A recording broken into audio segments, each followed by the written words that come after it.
Muito bem, irmãos. Já estamos na terceira semana, tempo quaresmal, caminhando, meus irmãos, para mais da metade desse período de quaresma. Que bom que estamos aí, fiéis, firmes, procurando cada um a seu tempo, né? Fazer a experiência sua própria de conversão, de caminho, de retorno para Deus, de reencontro com os ensinamentos do Senhor. Alguns talvez, né, já bem no comecinho da quaresma, já na primeira semana, quarta-feira de cinza, outros talvez, né, no decorrer dos primeiros fins de semana. Mas o fato é que nós já estamos percorrendo esse caminho, e como eu disse logo no começo, espero que todos estejam bem dispostos, motivados, e não desistam. Não desistam da experiência da conversão, da experiência de avaliação da sua própria vida, da tua própria caminhada. Não desistam diante dos seus pecados e falhas. O Senhor desafia-nos a ouvir a voz de Deus, que inclusive ajuda-nos a discernir também as realidades do erro. E ouvir às vezes a voz de Deus, inclusive, ajuda a gente a perceber os erros. E isso torna possível, inclusive, a experiência da conversão, da atitude filial, do filho que, percebendo a necessidade, ouvindo a voz do Pai, aceita também a proposta que o Pai faz para ele. Como Jesus aceitou em tudo o projeto de Deus e aceitou tudo como sendo da vontade do Pai, e se ele é filho, faz a vontade daquele que o enviou. Assim também nós devemos procurar isso. Há um impacto dessa liturgia quaresmal também na nossa condição de cristãos batizados, sempre é importante lembrar isso. Como cristãos batizados, esse tempo é o nosso tempo de provar mesmo, né? Não no sentido apenas de passar pela privação ou pela prova, né? Ou pela provocação, às vezes, da realidade do pecado, mas também é a oportunidade para os cristãos fazerem, né, a sua comprovação, comprovar a sua identidade, comprovar o seu compromisso com Deus, comprovar o seu desejo de ser reconhecido assim, comprovar, ou seja, e para comprovação, às vezes é preciso, né, a experiência que comprova, e às vezes é a experiência própria que nós experimentamos a partir da fé, diante das realidades que também a nossa consciência traz à luz. Queridos irmãos, hoje também para a nossa liturgia nos é apresentado textos que nos ajudam e nos faz questionar, né, por que o Senhor agiu daquela forma. Não apenas em vista do que ali estava colocado, mas em vista do que o significado do gesto de Jesus, que é o mais importante para nós. O Senhor, quando Ele expulsa todos dali, há uma razão. Na concepção judaica, na tradição do povo hebreu, havia a consciência clara de que quando o Messias viesse para estabelecer a relação com o povo, a aliança com o povo, né, quando esse Messias viesse, né, todos os ritos e oferendas e sacrifícios não mais haveriam necessidade de serem realizados. Por quê? Porque ele viria para estabelecer a relação, a aliança definitiva com o seu povo. Quando Jesus assume essa atitude, alguns entendem que ele está a fazer aquilo que eles estão a se perguntar, mas por que ele está fazendo isso? Ele está agindo como se fosse o Messias? De fato, Jesus é o Messias. Alguns não compreendem, outros talvez compreendam a atitude de Jesus. Mas o fato é que ele, ao expulsar todos os cambistas e animais daquele lugar, estava chamando a atenção para esse ato, para essa atitude própria do enviado de Deus, que iria abolir todos os outros sacrifícios e ritos em vista do novo rito, da nova aliança, ou do novo modo das pessoas terem acesso a Deus. E Jesus, de fato, toma essa atitude, essa iniciativa. Sobretudo quando ele, ao expulsar dali tudo o que ali estava, ele vai sinalizar um novo modo de acesso a Deus, que não passa necessariamente pelo oferecimento desses sacrifícios e outros mais, que para alguns era extremamente constrangedor, que para alguns, inclusive, dava um sinal de que Deus não era mais tão acessível. Há um pequeno texto aqui que o Senhor diz, inclusive, se referindo àqueles mercadores de pomba, né? E disse aos que vendiam pombas: tirai isso daqui. A atenção do texto em relação aos pombinhos é porque quem não conseguia oferecer um sacrifício maior, os pobres, por exemplo, eram obrigados a, nem que seja um casal de pombinhos, comprar e oferecer como sacrifício. Então, até os pobres, os miseráveis, não tinham mais acesso direto a Deus, porque quando o Senhor entra na porta do templo, ele enxerga toda aquela realidade e ele já faz uma visão. Isso aqui impossibilita o acesso a Deus, porque Deus aparentemente já não está mais disponível para o seu povo, a menos que cumpram o preceito do oferecimento do sacrifício, cumpram o preceito dos tributos dados no templo, se humilhem para ter a misericórdia e a atenção de Deus. Jesus, percebendo que o templo perde ou está perdendo a finalidade do encontro com Deus, ele então vai assumir o lugar do templo, como sendo ele agora o novo templo de Deus. Por isso que quando as autoridades questionam por que ele está fazendo aquilo, dá-nos um sinal para que possamos acreditar em ti ou entender por que o faz isso. Jesus diz logo: destruí o templo e eu o reedificarei em 3 dias. As autoridades vão lembrá-lo que o templo demorou mais de 40 anos para ser reconstruído. E como que ele em 3 dias o faria? Se Jesus manifestasse uma força extraordinária, destruindo uma construção enorme como aquela e reedificando em 3 dias, já seria o suficiente para que eles pudessem crer. Mas Jesus não está falando do templo, construção. Ele agora se refere ao templo do seu corpo, como João vai sinalizar no Evangelho. Significa que para Jesus o acesso a Deus agora se faz ou se fará por meio dele, e os sinais que aqueles que pediram, ele vai dar. Ele não vai negar esse sinal extraordinário. Ele vai dar com a sua ressurreição depois de 3 dias, edificando um novo corpo, um novo lugar do encontro com Deus, que aqueles que desejarem ter acesso ao Senhor, o farão por meio do Senhor Jesus. O farão por meio do Cristo. O farão por meio do Senhor. Mas como fazer isso? Mas como ter acesso a isso? Mas como experimentar isso? Jesus vai nos sinalizar essa forma de estar verdadeiramente em comunhão com Deus, se não indo ao templo oferecendo sacrifícios, vivendo a experiência da nova comunidade, do novo lugar do encontro com Deus, que é a vida cristã e a vida comunitária. Na vida comunitária está agora o lugar onde as pessoas devem fazer e oferecer a Deus os verdadeiros sacrifícios que agradam a Deus, por meio de nosso Senhor Jesus Cristo. E um dos grandes sacrifícios que nós oferecemos a Deus, a exemplo do Filho Jesus, é sobretudo a vivência da obediência a Deus, que já é um grande sacrifício. Obedecer, ouvir, guardar, seguir a voz e os ensinamentos de Deus. Como se não bastasse ouvir a voz de Deus, aqueles que agora experimentam na comunidade um novo modo de ter acesso a Deus por meio de Jesus, são chamados a uma experiência de conversão como ele. Ele, voltado para o Pai, cumpria tudo o que o Pai fazia, e tudo aquilo que ele fez em vista do amor que ele tinha para Deus e do amor que ele sentia para Deus. Assim os cristãos também. Nós também somos agora convidados a fazer tudo aquilo que pode nos fazer experimentar o amor de Deus, que nem sempre é fácil.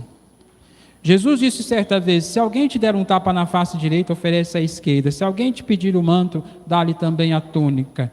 Se alguém lhe obrigar a caminhar 1 quilômetro, caminha 2 com ele. Dá, empresta teu irmão e não fique pedindo dinheiro de volta.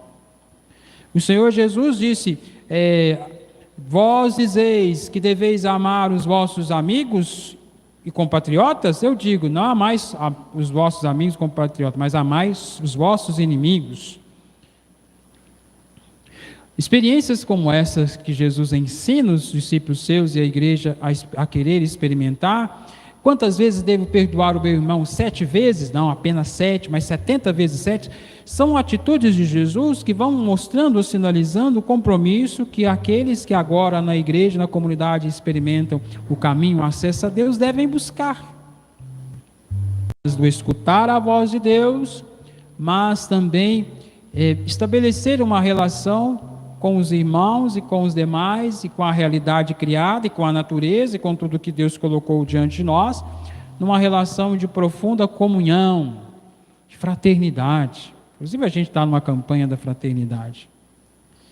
Esse caminho que o Senhor agora propõe para nós, nos faz pensar sobre a necessidade de guardar os seus ensinamentos, guardar os seus mandamentos, guardar tudo aquilo que o Senhor nos ensina e nos pede a viver, porque quem assim o faz, por obediência a Deus e por seguimento a Jesus, tem acesso a Deus, e às graças de Deus, e à vida de Deus.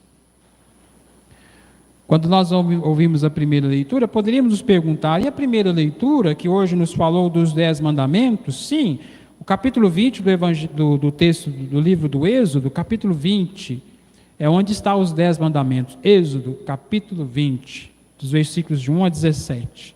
Lá nós encontramos os 10 mandamentos. Os 10 mandamentos da lei de Deus, quando o Senhor estabelece esse pacto com os seus, o texto inclusive vai dizer, Deus pronunciou essas palavras.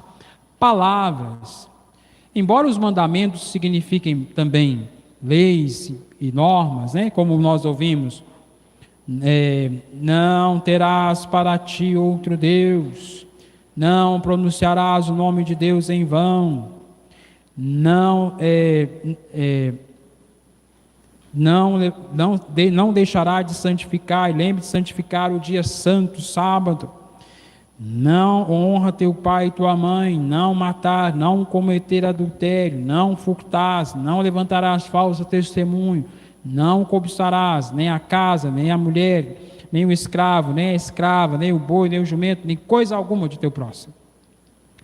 Os 10 mandamentos que aparecem para nós aqui, que são a chamada lei de Deus, que Deus coloca aqui no contexto da vida do povo de Deus, os 10 mandamentos não são apenas leis, obrigações e preceitos.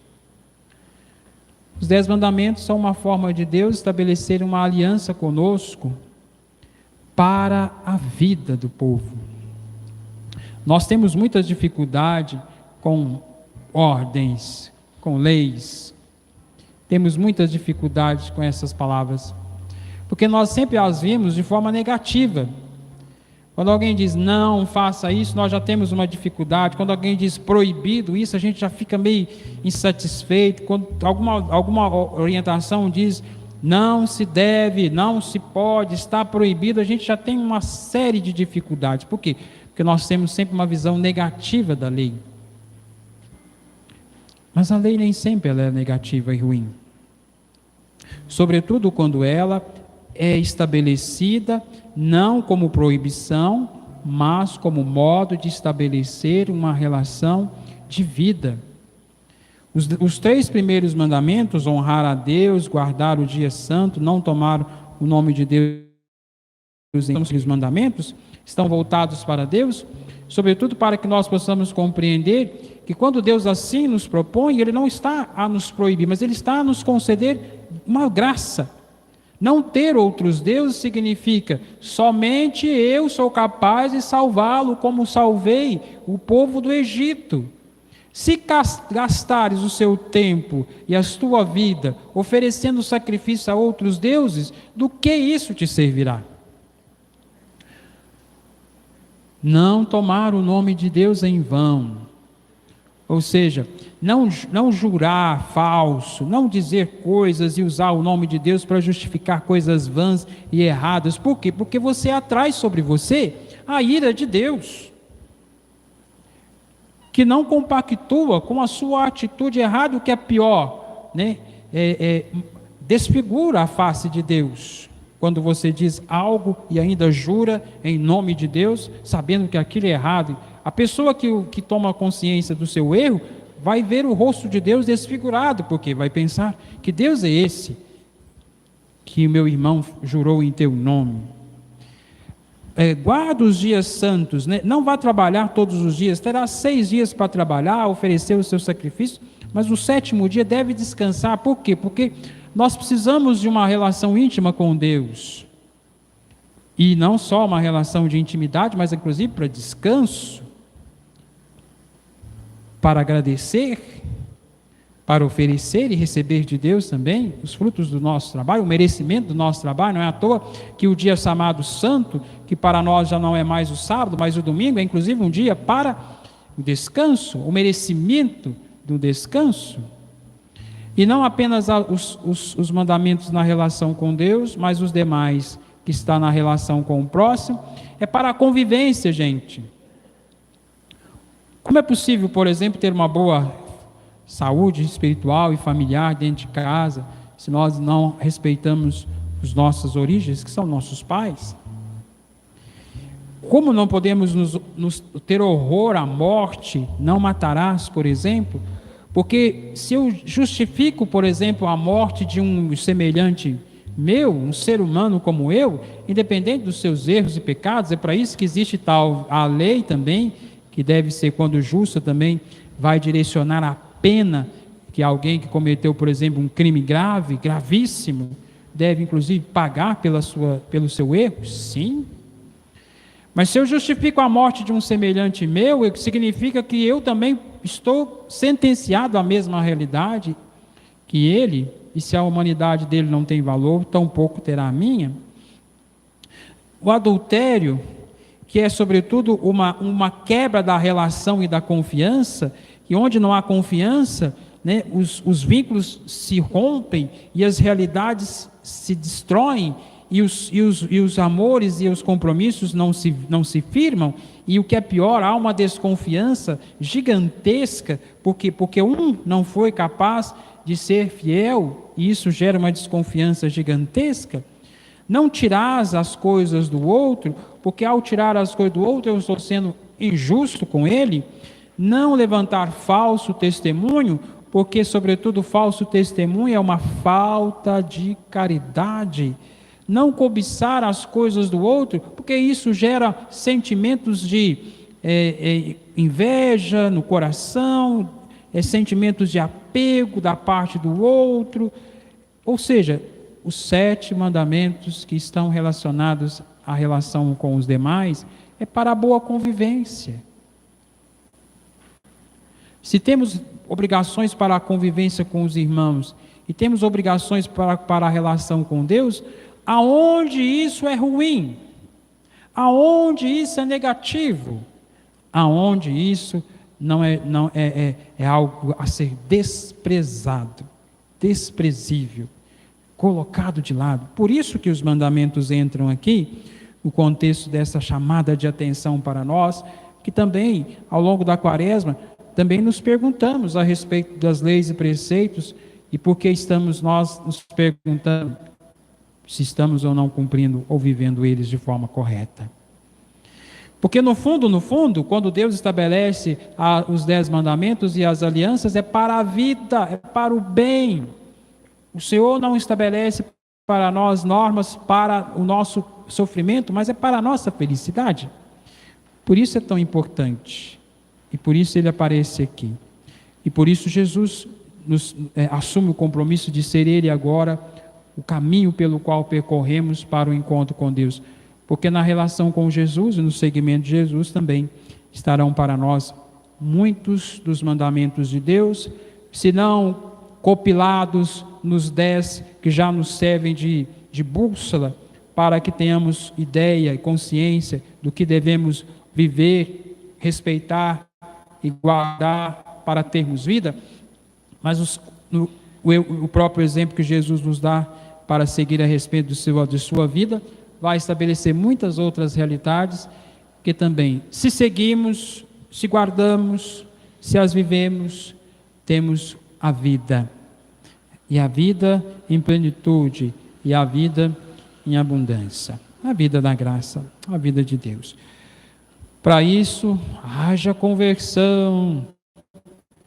Para isso, haja reflexão. Para isso, haja abertura de coração para nós e para o povo.